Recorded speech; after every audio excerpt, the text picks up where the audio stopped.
So, hello everyone.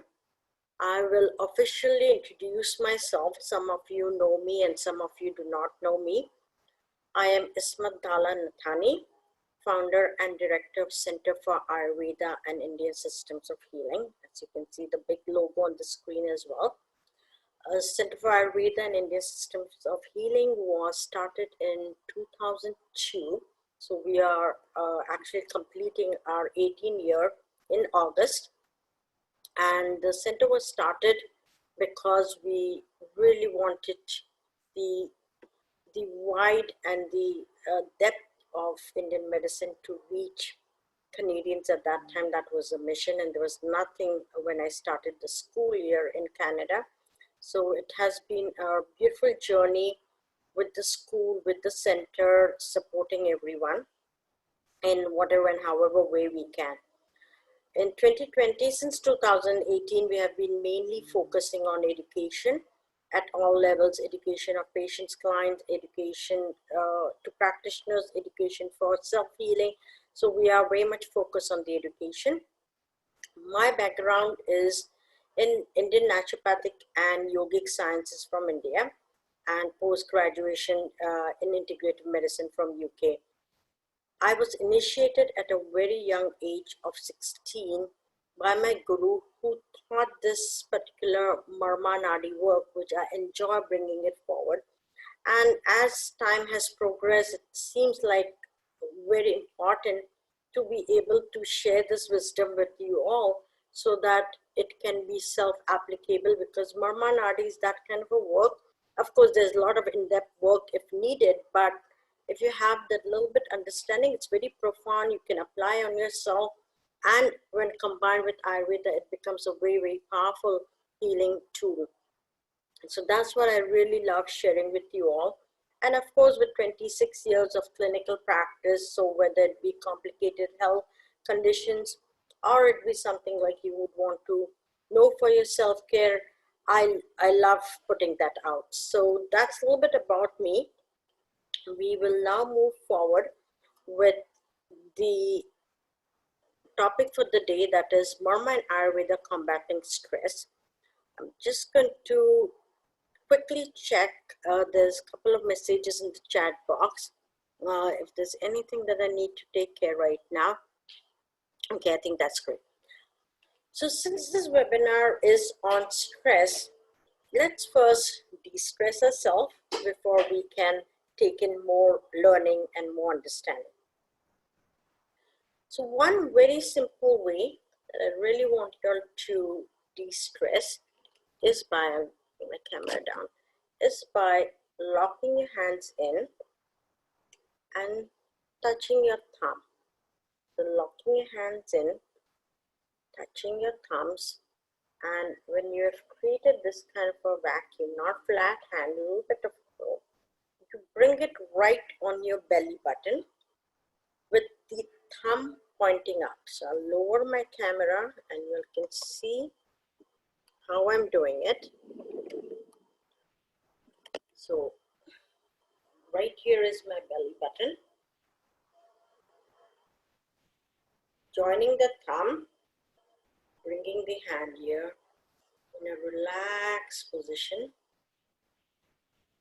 And you are going to gently inhale and you're going to gently exhale. But when you exhale, you are going to do a long exhalation. So let's try this 3 times. Hand here, sit in a comfortable position. If you're sitting on a sofa, chair, either you can sit up and fold your legs, or make sure that your feet are touching the floor. Bring your hand, lock them, or lock all the fingers, the 2 thumbs, and the center, the vacuum needs to be on the belly button. Let's take a nice deep breath.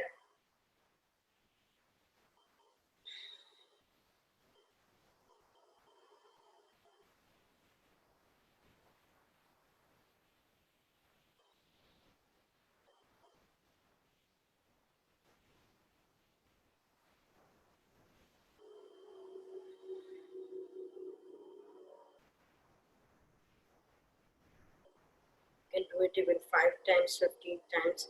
It's just a demo, so I'm asking you to do 3 times. So you're going to take short inhalation and long exhalation. But when you inhale, your belly has to go in and out, not your chest muscles. And that's a good inhalation. And then you make a long exhalation. If you think you're having any stress in that day or that moment, or you have been dealing with stress, you can do the same technique with inhalation, locking your hand, having your thumbs contact each other, pointing it towards your heart chakra. Inhale and then you exhale. When you exhale, you can also exhale through your mouth. It's called as mouth exhalation. And you can do a long exhalation. At the same time, you can visualize that problem, that matter, whatever is bothering you, you can visualize it leaving your body. And so you can take the inhalation.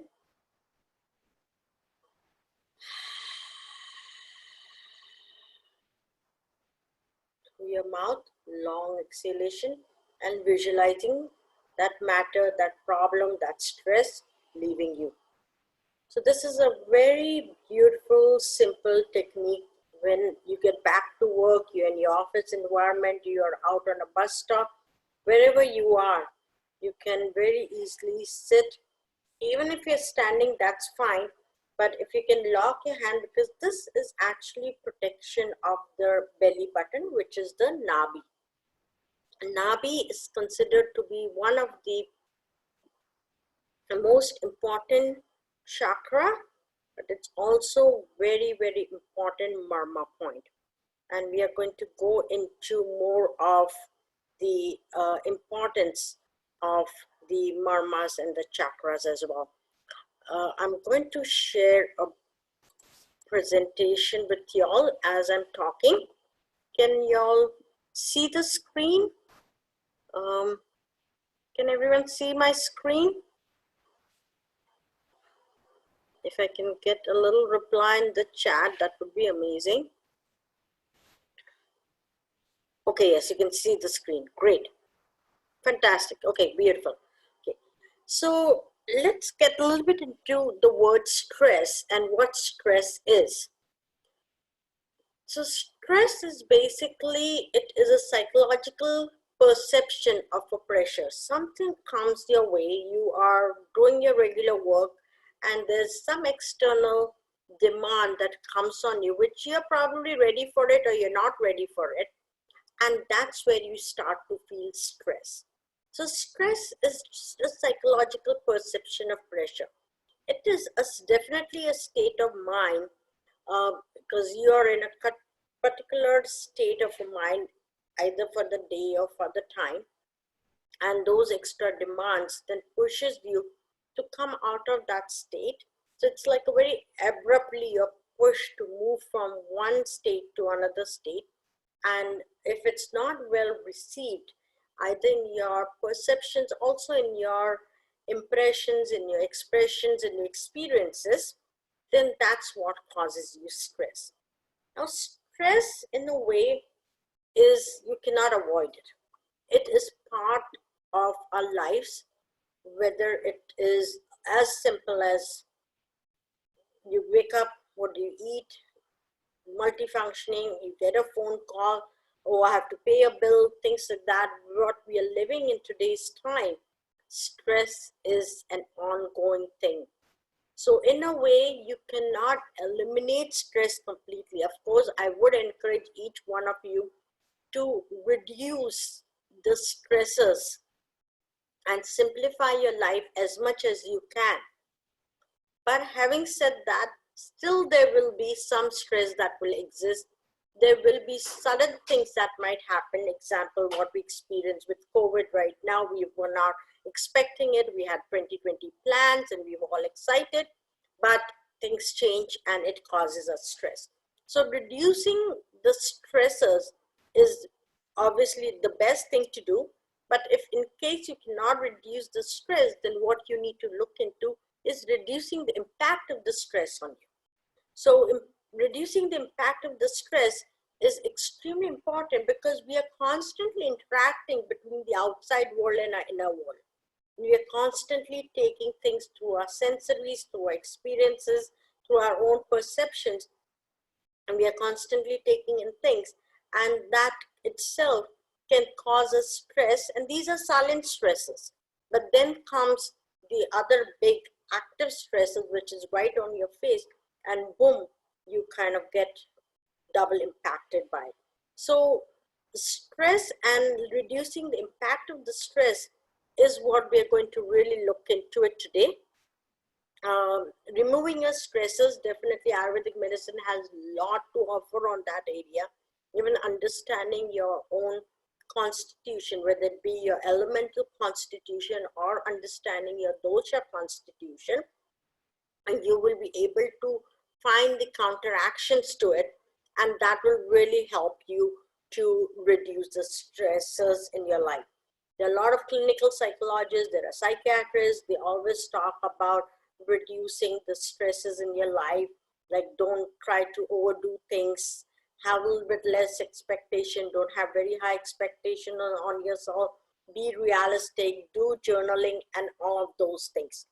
But still we find that we do get impacted by stress, and that's where I would say Marma, Nadi, Ayurveda, they can bring a little bit of simple answers for you. So let's see as we progress, what do you think about it? And if this will really help you in reducing your own stresses, which I'm pretty confident you will.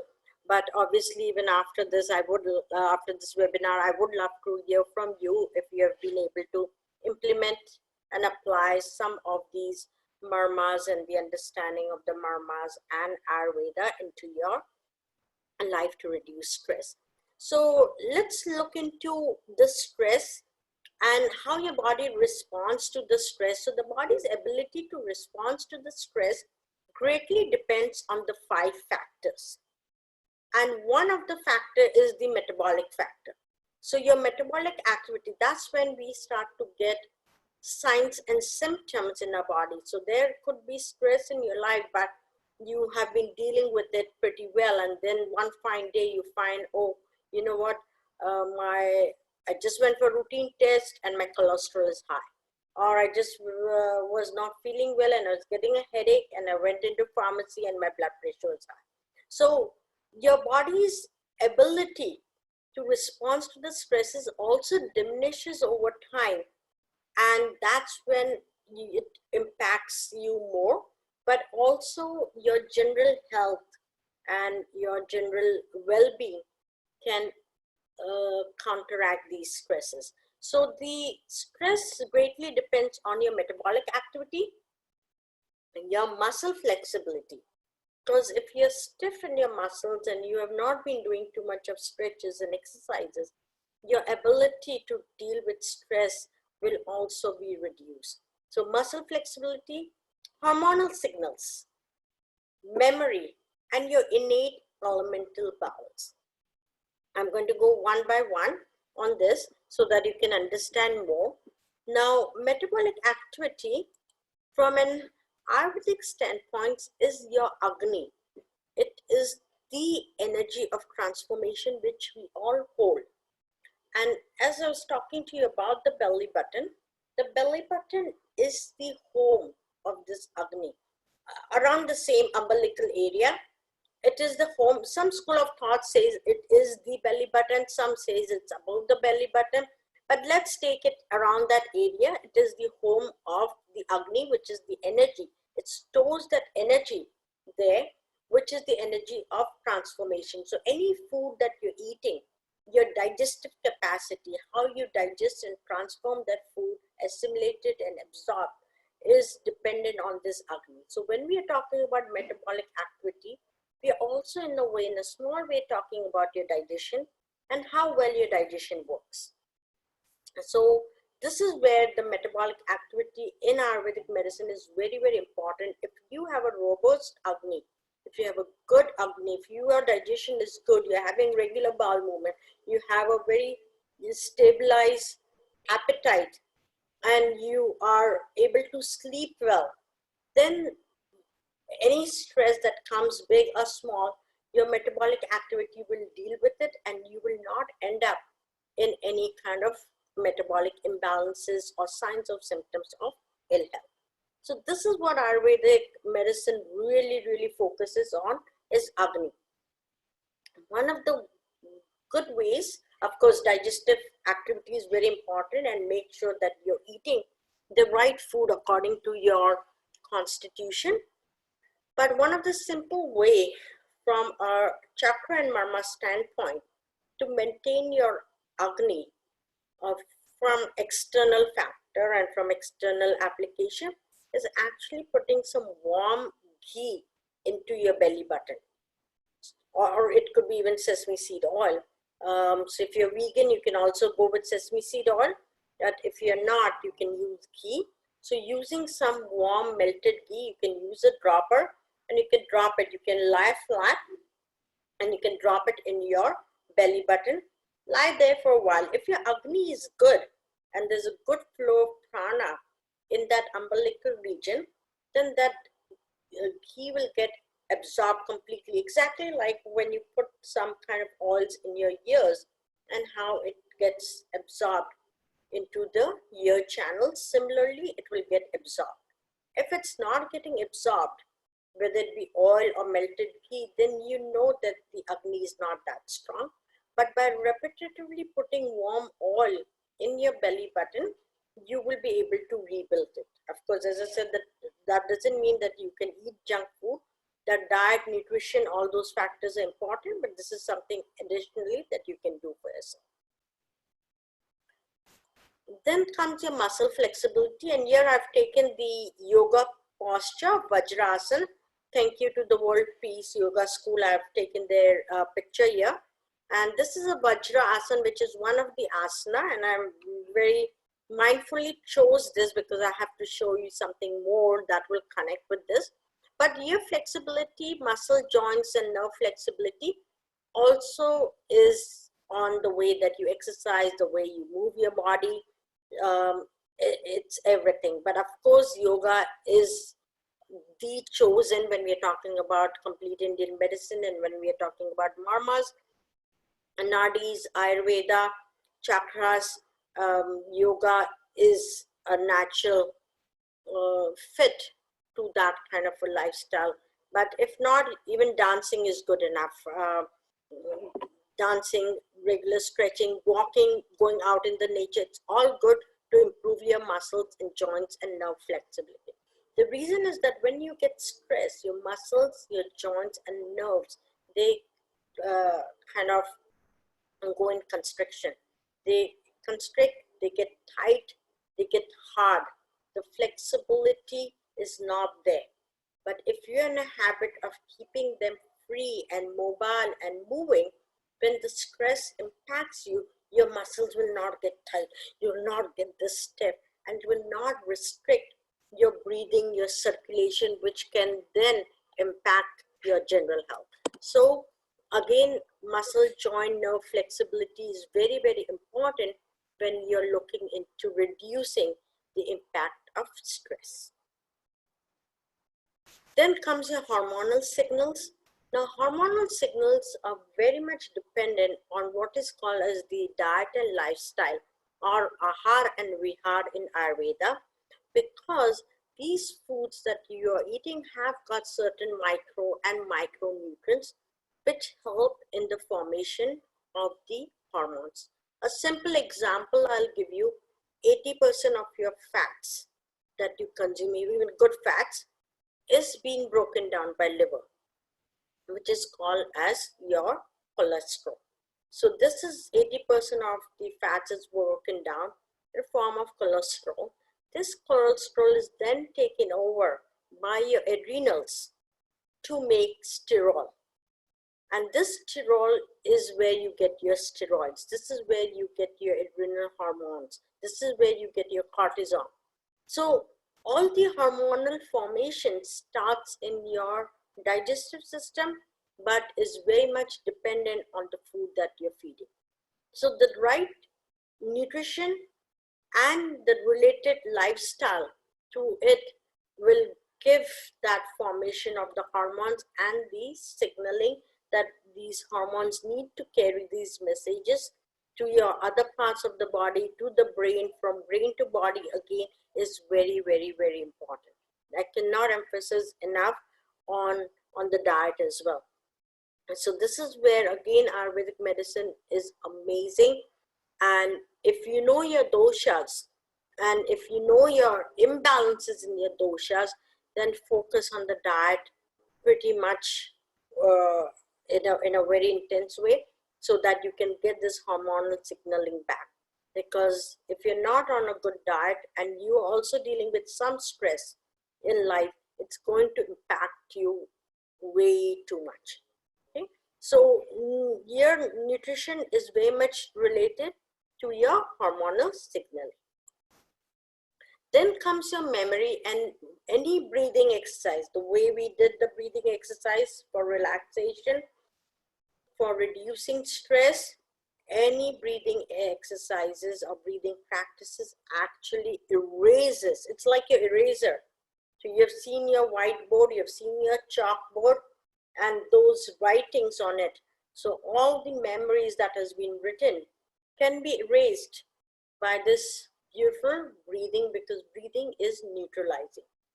So breathing, any kind of breathing practices will help in erasing negative memory, so that when you kind of deal with something stressful, and this is a new kind of a stress, your body will not respond from the state of its past memory, because then your body is only responding based on the past memory. This is also called as a state memory dependency.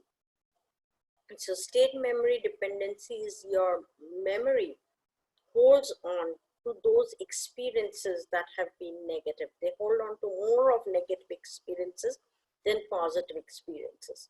And we respond from those negative experiences, those negative memories. So your memory bank has got a lot of negative experiences sitting there. That's what you remember. And that needs to be erased, so that you can create the space to store more of the positive experiences. Because the space is only so much. If you fill it up with negative, it's going to fill with negative. If you're going to fill it with positive, it's going to fill with positive. However, sometimes we don't do this intentionally. It's just that our life has been in such a way that we have been thrown into challenges after challenges, and those challenges have been very challenging, and they had some negative impact on us. And whether we like it or we don't like it, sometimes we don't want to know it, but they still live in you. So then breathing exercises, any kind of breathing practices, it need not be just the yogic breathing exercises, even just a gentle focus on your breath, bringing your focus to your breath and regulation of the breath can help in erasing those memories. So you're not responding from the state memory dependency. You're not dependent on your past memories, and you're creating new memories all the time. There's a beautiful book written by Dr. Candice Perth, and the book is on molecules of emotions and how our emotions, whether negative or positive, helps in the molecular activity of the body. So she was a biologist. She passed on, but beautiful book, and she's taken a lot from the chakra system, from the Nadi system, from the yoga, from Ayurveda. So if you'll get your hands on, you can read. And a negative feedback system is something that impacts even our molecular developments and the communication of the body. And so we looked into, I'll go back again. So we looked into the Agni, we looked into the, which is your metabolic activity. We looked into the flexibility of your bones, joints and nerves. We looked into your hormonal signal, which is based on the nutrition that you take in. And now we are, then we looked into memory, which will be through your breathing practices. And now we are going to look into the 5 elements. So the 5 great elements are very, very important. This is where Ayurveda, yoga, it's a Samkhya philosophy, which tells us that we all are made up of 5 elements. But these 5 elements have got certain equation in our body, and they interact with each other. The interaction of these 5 elements only occurs when there is a presence of prana or the chi energy, as some of you can understand. And these 5 elements within us can be in certain strengths. So something like stress, because that's kind of a spontaneous response we give. Any spontaneous response or reactions that we are giving, they come from an innate quality. So these elements have got qualities in them. They have got 20 qualities, 10 of the opposite qualities. So what we respond to stress, and the way we respond to stress, is because of these innate qualities that we hold. And this is in us. This is not something that we have taken over time. This is just you. This is just me. This is how we respond. Some of you might just go too cold when you are dealt with stress. And you don't know why you're going so cold, or why you become so, you feel everything so dense, or you feel something so heightened. And you don't know why. You try to figure out, you go for counseling, you are doing different things, but you can't figure out. It's because this is how you are made up. So if you understand your own elements, and you understand how you're responding from that place of elements, you'll be able to take care of yourself better. If any one of you are interested, I have a little quiz on the 5 elements where you can understand with simple questions, where you can understand your own element and see which element is really strong in you. So even though you could be a particular dosha, maybe a kapha dosha, but kapha dosha has got 2 elements in it, which is water and earth. And you could be stronger more in one element than the other. So although you're kapha, but that one element of earth could be stronger than the water.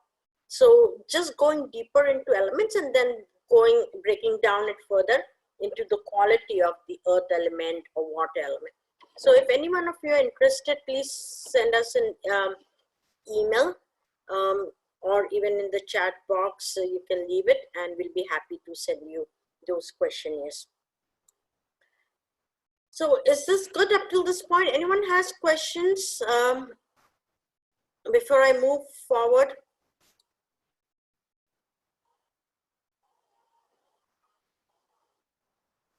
Okay, good.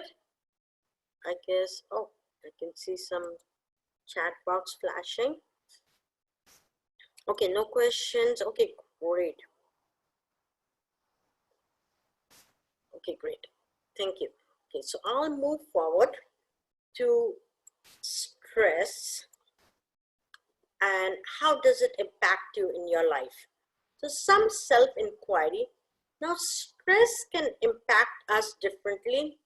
Sometimes a stress is collective. Maybe a whole family has gone through the same stress, or maybe a bunch of friends have gone through the same stress, or at a workplace, right? It's the stress is the same. The nature of the stress is same, but each one of you are responding differently. So the response to stress is different.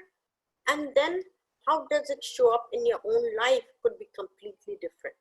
So this is something for self-inquiry that I really want you to ask yourself, that how does it show up? And there will be some kind of repetitive patterns here, the way it shows up. It could show up as a headache for you, or it could show up as a crying episode for you, or it could show up as an anxiety when you don't want to meet someone. And you're saying, you know, I'm done. I just don't want to be out there. I don't want to meet anyone. It could be for a weekend. It could be for a month. It could be for a long time. But that's how it shows up. Or it shows up as an addiction, where you are just kind of wanting to have more of alcohol, or have more of, you know, something which is dependent. And believe me, in yogic languages, addiction is not just related to substance. Even love can be addictive. Anything that you do in excess and you become dependent, and there's a kind of a dependency on it, that is addiction. Addiction, religion can also become an addiction when you're so kind of getting fanatic about it. That's also an addiction. So addiction here, we are not just looking into alcoholic addiction. We are not just looking into coffee addiction. We are not looking into any kind of drug addiction. We are also looking into addictions in your habits, in your thinking, in something that you have got so far, and that is kind of a response that how it's showing up in your body. So look into that.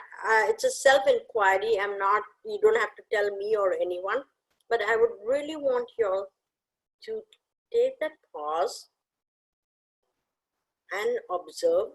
And this is part of meditation as well, because meditation is not just sitting there with the eyes closed and trying to be in a different space. Meditation is acknowledgement. Meditation is awareness. So take the time to be aware of how the stress shows up in your life. So time for self-inquiry. And once you see, yes, it's in a certain way, it is showing up, then you can always balance it from one of those 5 factors that we have looked into, whether it be metabolic, whether it be muscle, having the flexibility in your bones, joints, muscle, whether it be breathing exercises or understanding your own innate nature.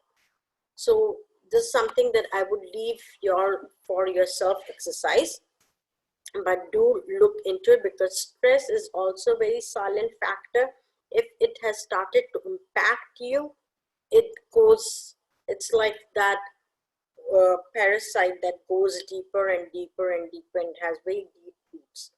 And then when the big diseases show up, whether it be, something like a metabolic disease like hypertension, or it be a disease of autoimmune conditions, or it be a skin reaction, something like just skin reaction, you don't know where it came from. This is because of the stress is now getting deep rooted. So this is where we will go now, where we will look into how we can stop this stress now when it occurs, rather than neglecting it or letting it go. How we can stop it now with easy tools of marmas and chakras, and how we can take care of it. Okay. So I had a question here, why did I pick the thunderbolt? I'm going to go there, that why did I pick the thunderbolt posture? There are 3 fundamental postures in yoga. One is the thunderbolt, which is the Vajrasana. The second is the Padmasana, which is the lotus. And then is the Shivasana, which is the supine. These are the 3 postures in yoga that helps in neutralizing. So neutralizing of your energies, that's what it is. But going further, I'm going to quickly take you into the nervous system. So when the stress usually, whether it be just stress in your vertebrae, whether it be stress in your bones and muscle, like you're just tired from the day, or it could be a psychological stress, any kind of stress impacts your nervous system. And there are 2 sets of nervous system that we know. One is the central nervous system, and the second is the autonomic nervous system, which is your sympathetic and parasympathetic nerves. A lot of psychologists and the mind-body models, the modern mind-body models usually focuses on the sympathetic and the parasympathetic. And they always look into the stress responses based on the autonomic nervous system. We go into the ancient wisdom of Ayurveda, yoga, marmas and nadis. The focus is on the central nervous system. So if there's any stress in the body, it impacts your central nervous system, and from central nervous system, it goes into your autonomic nervous system. What you're seeing as a stress in the autonomic nervous system is not just because of the sympathetic and parasympathetic responses. It's because of the central nervous system kind of giving those information to the sympathetic and parasympathetic. So the sympathetic and parasympathetic is more like the equalizers. They're constantly trying to balance. They're trying to balance what is happening. They're reactive. But central nervous system keeps it all united and neutralized. These 3 yoga postures, which I spoke about, the thunderbolt, which is the Vajrasana, the Padmasana, which is the lotus position, and the Shivasana, which is the supine position, they work on the central nervous system. So the central nervous system gets neutralized. And that's one of the reason I chose the Vajrasana. But of course, if you're just looking into muscle flexibility and increasing the joint movements and nerve responses, then any asana is good. Okay, I could only choose one asana for the picture, so that's why I chose. So looking at the stress again, so stress is a psychological perception, right? Now, what is this perception according to Yoga, Ayurveda, and Marma? This perception is the prana, the life force, because prana governs your perceptions, prana governs your feelings, prana governs your thoughts. So if this flow of prana can be kept regulated, any stress coming in from any direction, the prana flow will move it outwards. It will not let it settle in your body. So whether you look at from a Western model of stress, that it's a psychological perception, or you look at from a ancient wisdom of yoga, Ayurveda, Marma, that is the flow of the prana that will really help in this perceptions, feelings, thoughts, and reception. So how do you receive your stress is based on the prana. So the flow of prana is extremely important, and this flow of prana is in your spinal cord. So your cerebrospinal fluid, which has the prana flowing, and prana has got three qualities in it, which is the quality of force, the quality of fire, or something that is heat, light, transformation, or the quality of nectar. So these three major qualities of the prana that flows in your spinal cord is where you need to focus if you want to combat stress. So reducing stress will help you a great deal if you're able to keep this prana flowing. Now, many of you ask me question, what's the difference between a chakra and a marma? Wherever there's a chakra in the body, there's a high network of nadis. Nadis are the subtle nervous system, and nadis are also called as the physical nervous system. One of the greatest nervous system, or the nerve, is your spinal cord. And all the chakras are on the aligned with the spinal cord, because that's where the alignment comes, that's where the network of all the nadis are. And if you can keep the prana flowing, the chakras will work for you. The stress will not get into your spirit, the stress will not get into your inner energy system or energetic system, where you start to lose yourself. Yes, you might get signs and symptoms in the physical body, but you will not lose yourself, like, I don't know who I am anymore. Or you will not start to question your fundamentals, your belief, your traditions, everything. Of course, it's a good thing to question, but what I mean to say, not in a stressful way, where you're adding more stress to yourself and suddenly you're losing yourself. So that's where chakras are. Chakras are where the high network of nadis are. So any chakra point will have a very heavy network, a hub of the nadis. Marmas are where the 5 elements meet. So you have typically 108 marmas in the body, and each marma has got where the elements meet. So if you want to work on the 5 elements on the physical body and you want to balance them out, then you'll be working on the marma point. So that's the major difference between the marma and the chakras. And the doshas are where the organs are. So where there is a physical formation of the body, where there is a matter, that's where the doshas are. So doshas reside where there is a physical, where there's a physical organ, where there's something tangible. Although doshas themselves are not tangible, they are the energies that are outcome from the element, but that's where their home or the hub is, where the organs is, and that would be your lungs, that would be your stomach, that would be your colon. So this is the major difference between dosha, chakras, and marmas.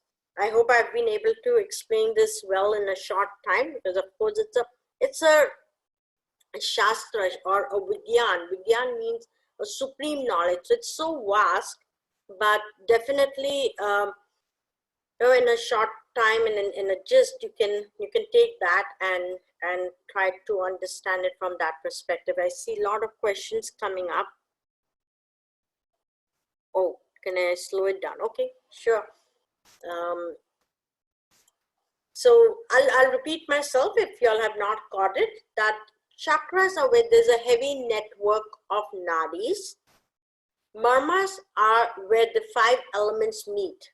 So chakras are where the nadis or the nerve systems meet, nerves that are meeting, subtle and physical nerves both. And doshas are where there is a physical existence like your organs. So this is the major difference between the marma, chakras, and the doshas.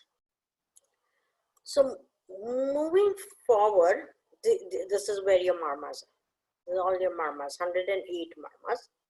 I will get to the practical part of the marma for the stress, because I see it's already 6:43.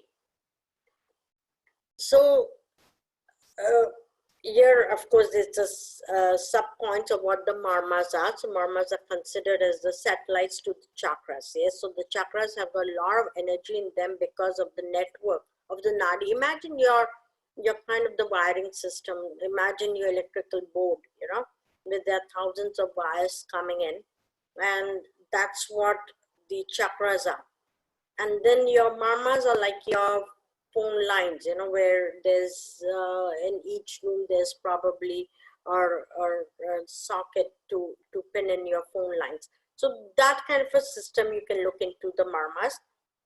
And the major marmas are located on the chakras. So there are 3 major marmas. You have one marma right here in the middle of your eyebrows, then the heart marma, and then what I spoke about is the nadi.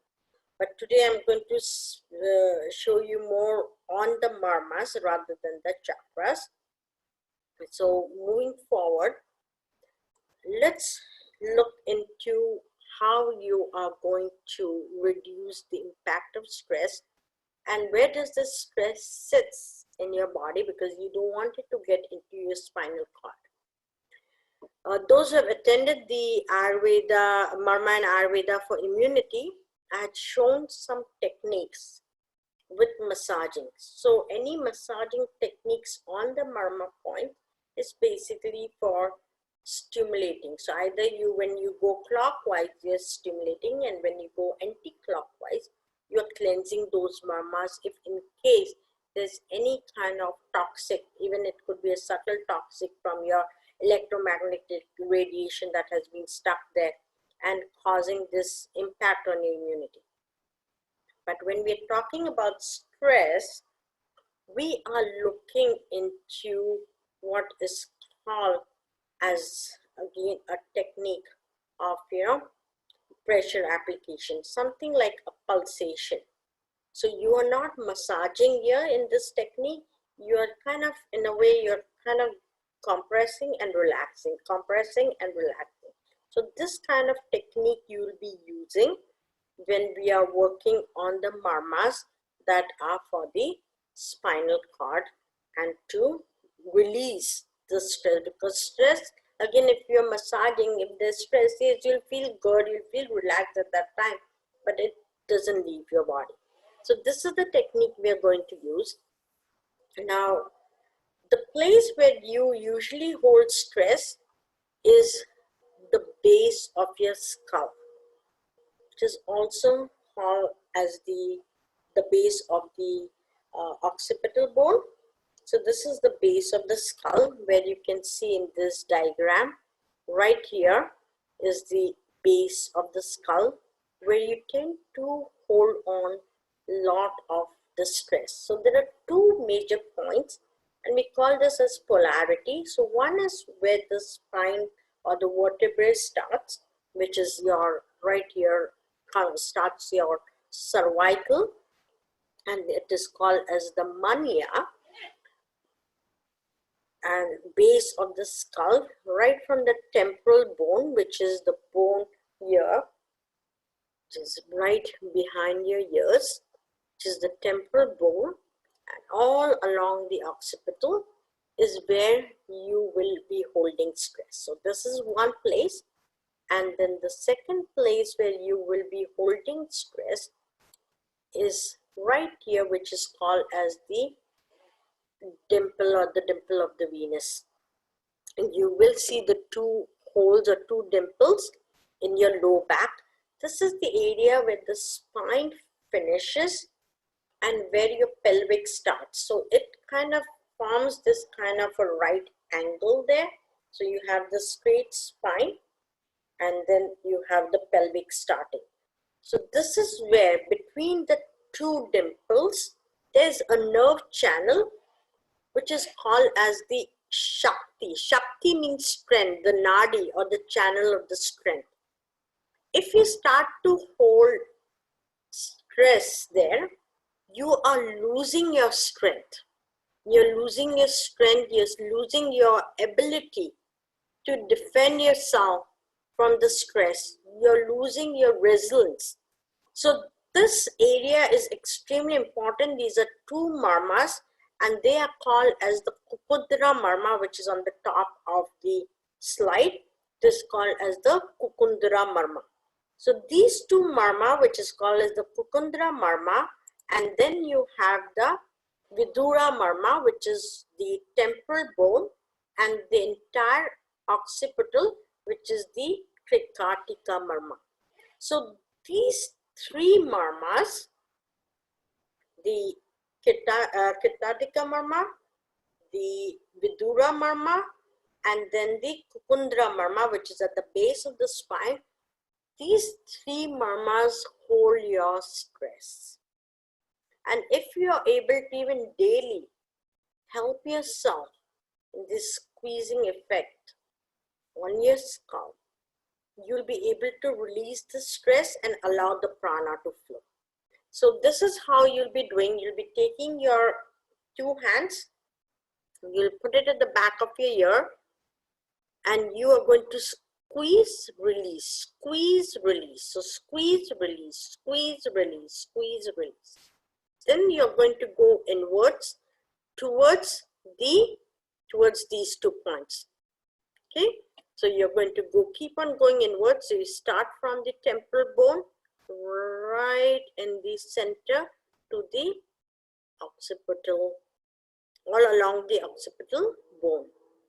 Squeeze, release, squeeze, release, squeeze, release, squeeze, release, squeeze, release. Now, if there's a lot of tension sitting there, it will be actually painful.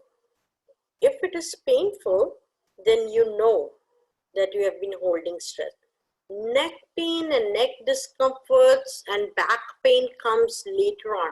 That is because of the stress that you've been holding on in this upper area. Then it travels down to your muscles, and then you can get these neck pains, shoulder pains, the trapeziums are paining, then your low back is paining, your mid back is paining. That all comes from here. So this is very important. Even daily before you go to bed, you can squeeze, release, squeeze, release, squeeze, release, and go all along. You can do it 3 times, 5 times, 7 times. In Vedic medicine, the odd numbers are very important. 3, 5, 7, and you'll see 3 doshas, 5 elements, right? 7 tissues of the body. So you'll see those numbers, very, very important. 9, like the 9 nights or the 9 planets. So these are very important numbers, and try and focus on those numbers. Of course, breathing is very important. So here you don't have to follow your breathing pattern, but try and regulate your breathing. It's all about regulation here. So when we are dealing with stress, it's all about regulation. It's not about stimulation, it is about regulation. You're not going to overstimulate anything, or you're not going to kind of suppress anything. It's all about regulation of the nerve flow, regulation of the blood. So this is where you're going to work on. Now I've also included a picture here. If you're doing it for someone else, you could also squeeze the top of the neck area. You can also do it for yourself, either with one hand. You kind of squeeze, release, squeeze, release, squeeze, release. Then you take the other hand and do the same. Or as I showed, you're locking your hand. You can lock your hand at the back and just give a very gentle pressure and release. Pressure and release. So this is all about regulation. You're not going to stay in any one marma place for a very long time. Squeeze, release, squeeze, release. Similarly, when you come down, I'm going to stand up a bit, and I hope you can see me here. So same, you can hold yourself, squeeze, release, squeeze, release, squeeze, release. There's one more technique you can use for the Kukundra Marma, is you can actually take a big scarf and make sure it's a natural material. Then take a big scarf and make it flat. Don't roll it, flat. You can tie it in that area, and then you can do a little bit of a, this kind of a movement.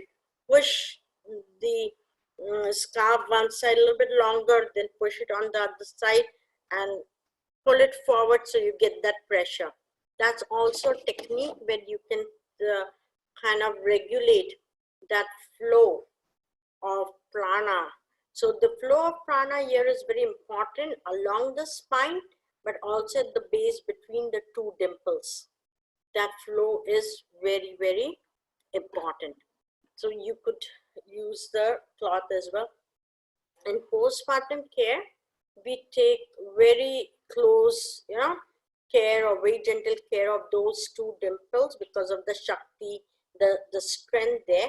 And in the birthing process, the strength is lost.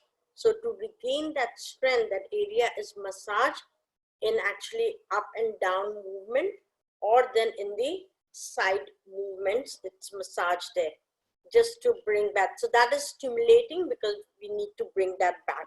But that is very, very important. Also, bells can be tied in that area, but don't tie too tight. It needs to be tightened and then relax. It's also called as the autogenic muscle movements, when you squeeze and relax. So anything that is squeezing movement, relaxing, squeezing, relaxing will be regulating. So this is on the spinal end, and you don't need to do anything on the whole spine. Of course, if you're lying on a supine position and you're breathing, that will regulate that kind of the prana flow. And any exercises you want to do for the back, that's great. But so this is something instant. You don't have to think too much. You don't have your yoga mat. You're sitting in a chair. You're in an office, anywhere. You can put your hands back and do it. You can stand up and you can do this squeezing to your low back. So this is where you will help yourself in not letting the stress make its permanent home. And then one final thing before we end this is, and you will find this very interesting, is the self-hug. So self-hug or self-love is very, very important. When you find yourself in a very stressful situation where you just can't deal, rather than sitting with this or overthinking, try and give yourself a nice hug. And this hug releases hormones or neurohormones like your oxytocin, your melatonin, your serotonin, and even dopamine. So if you're nervous and everything, it will help. And I'll tell you why.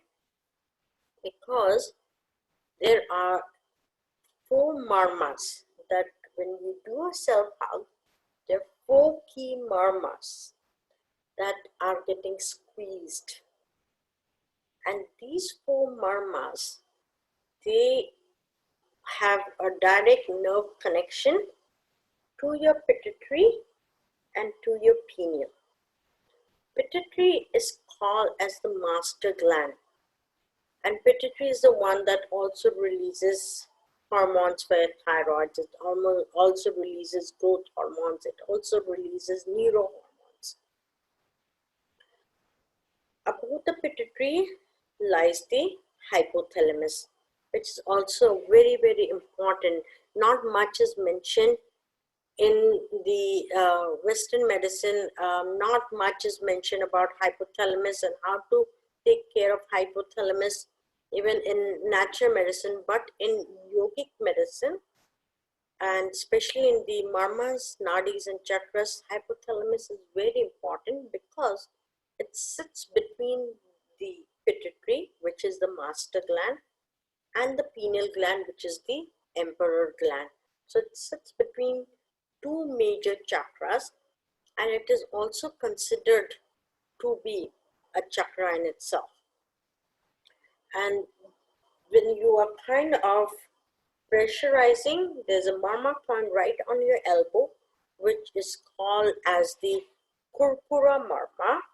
When purpura marma is pressed along with the taksha marma, which is in your armpits, and then the shipra marma, which is between your thumb and index finger, because when you give yourself hug, you are also expanding your hand and you're kind of pushing it, squeezing it, and then the manibandha marma, which is on your wrist. All these marmas are directly connected. The nerves that comes out of it is directly connected to your pineal and pituitary, which helps in releasing these neurohormones, and that helps in the regulation of your central nervous system as well. So a little bit from the mind-body model as well, but from the Ayurvedic yogic, the Marma Nadi model,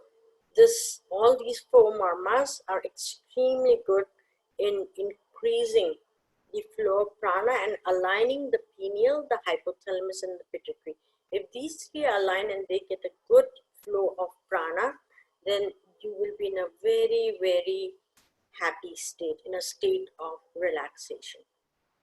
So having said that, yes, continue doing your exercises, whatever helps you to relax, but this is something instant.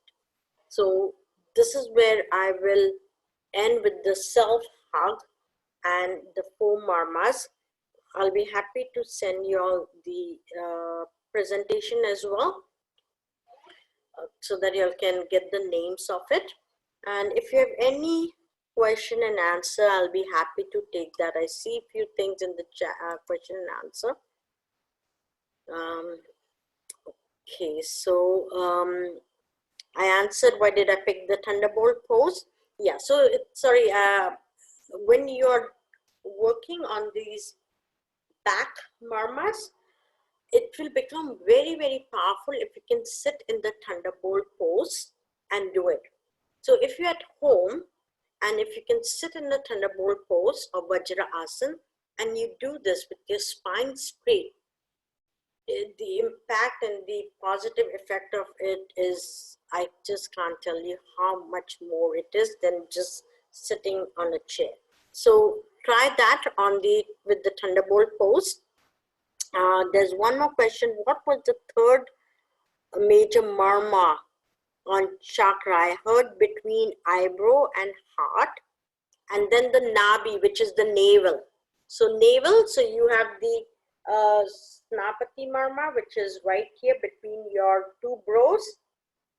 Then you have the hridaya marma, which is the heart, and then you have the nabi marma, which is your belly button or the umbilical region.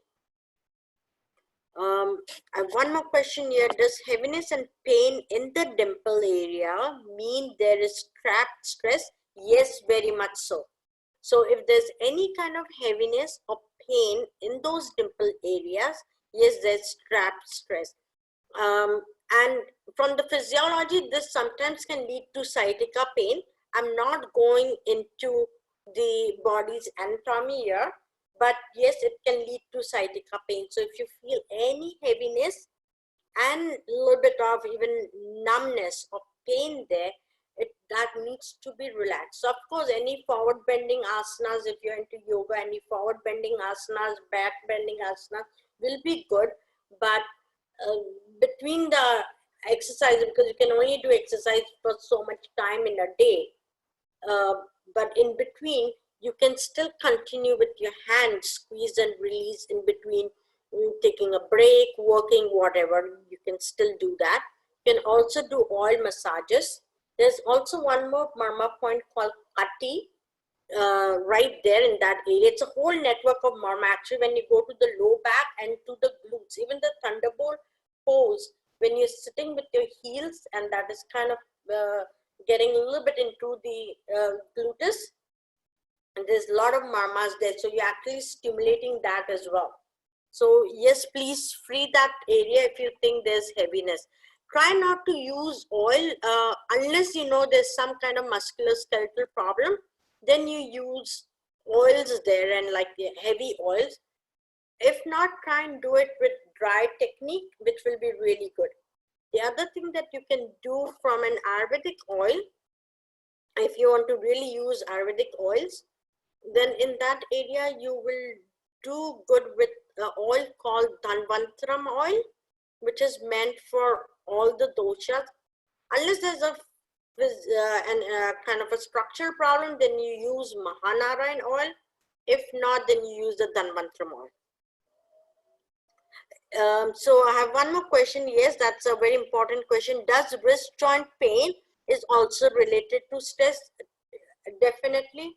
A lot of time it's been taken as a repetitive strain injury or carpal tunnel, but yes, it could be related to stress. So again, as I said, that if you put oils on it, yes, you can do that, but the technique is squeeze and release, squeeze and release, squeeze and release. So if you're trying to de-stress those marmas, then the technique of squeezing will be very important. Okay. I'm coming to each one of you. Okay, how many squeezes and relaxed movements we should do in a day? Therapy. I would say, as I said, take odd numbers. So at one given time, you do, say you are doing 3, 1, 2, 3. That's it. Or you think you can do 5, 1, 2, 3, 4, 5. I would not, unless it's very acute, just for maintenance and de-stressing, I would definitely tell you not to do it more than 3 times a day.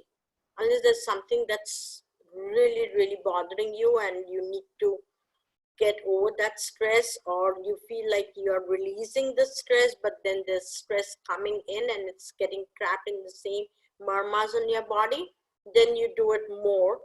But try to do it 3 times. That's the average I would give you. Okay, so there's a lot of interesting questions. I'm coming, Angela, I'm coming to you. Okay.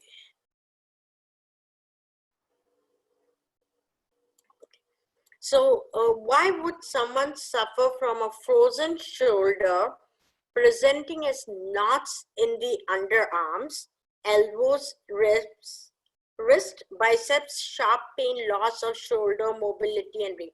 Well, there could be an anatomical reason to it. There could be a medical reason to it. I can already think of that as well from the clinical perspective.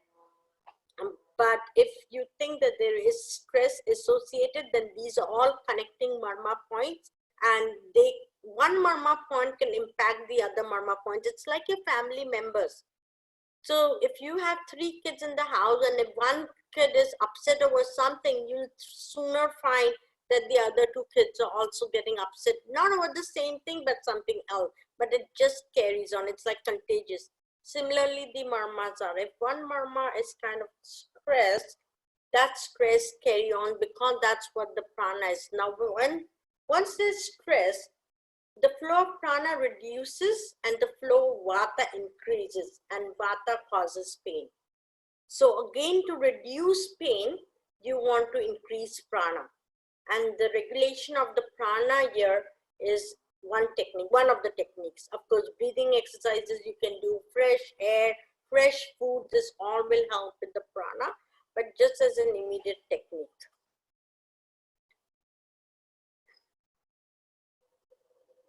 So there's another question, Lou, pulsation. Do we have them on both hands and armpits, or just on one side is enough? If you're doing this hug, then both sides is equally important. And of course, in the picture, the lady's hands are closed, but I would recommend you all to keep your hands open. So like this, so that you are also kind of stimulating, not stimulating, but you're also regulating and getting the movement in your wrist too. But if you are talking about this right here, yes, you can do one hand at a time. You don't have to do with both the hands at the same time. You can choose one hand over the other as well, whatever you are comfortable with. Okay, I guess, any more questions? Oh, Silvina is here from Argentina. Amazing. Thank you for being here. I guess, Tejal, thank you for your appreciation.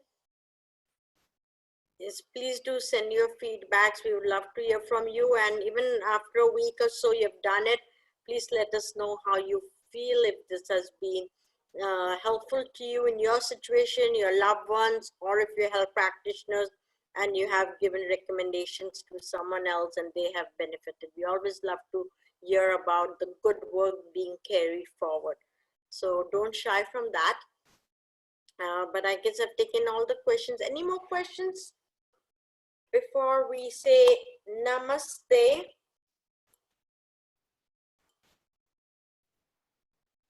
I think that's it. Did I miss anything here?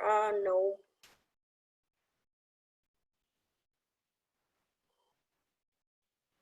Okay, sorry. Angela has one more question. And how would you relate to imbalance in pituitary and pineal gland? Well, a state of unhappiness is one of the very simplest way to non-clinical, I'm saying, because clinical there's definitely a lot more to it, but in a non-clinical, in a stressful state that we're talking about, one of the most simple ways to look into the state of happiness. So pain and pleasure. If there's any pain, emotional pain, psychological pain, or physical pain, there is an imbalance energetically in the pituitary and pineal. And here we are looking at pituitary and pineal more from the chakra perspective rather than from the physiology. So don't confuse that with, I don't want that knowledge of Western medicine to say this is, you know, not true. This is coming more from the chakra system. So state of unhappiness or any pain, psychologically, emotionally, or physically, could be related into the energetic imbalances of the pituitary and pineal, the master gland and the emperor gland. If there's a state of happiness, then it's all balanced, and that's where all the neurohormones come in, is when they are released, and they create that state of relaxation, happiness, and you kind of find solution, you kind of, you know, zip through any challenges that come your way. You can make decisions, you're clear, which is called as the sattvic state in yoga as well. That's the state of clarity. Okay.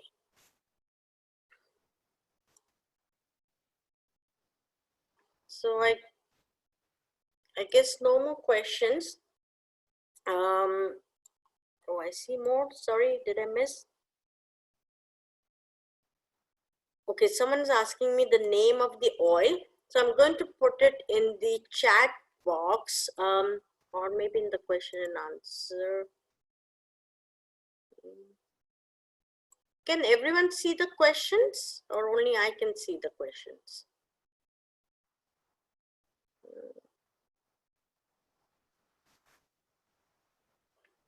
Okay, now let me see if I can type it in the chat box and you can see it. So the name is Dhan-13 oil, which is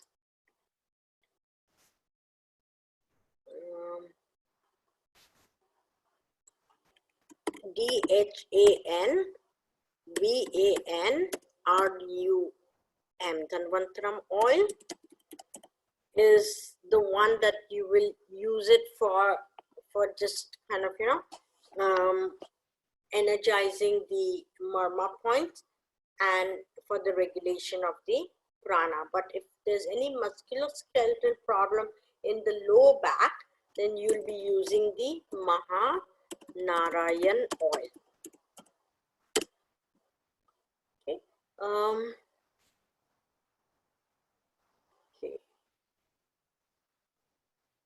Okay, great. So I will call it an evening. And thank you everyone for being here. If there was anything that I couldn't share today, it's because of the little bit of time. But any other topics y'all would like to see or would like to hear me talk about it, I'll be happy to share my wisdom, my experience, whatever comes from years and years of collection in this little brain of mine, the little mind of mine, I'll be happy to share with you. So I will say namaste to you all. Have a stress-free life, a blissful life, wonderful day, wonderful everything. Namaste.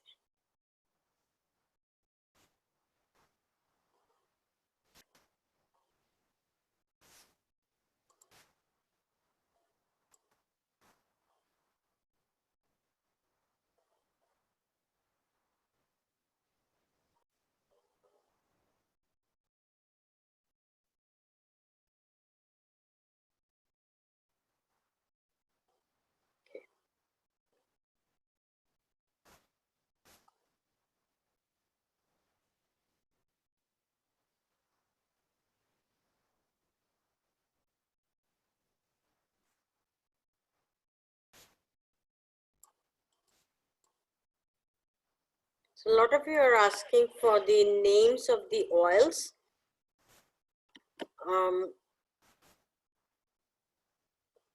When we send you the email, if you want the recordings or something, if you send me the email, I'll add it in it.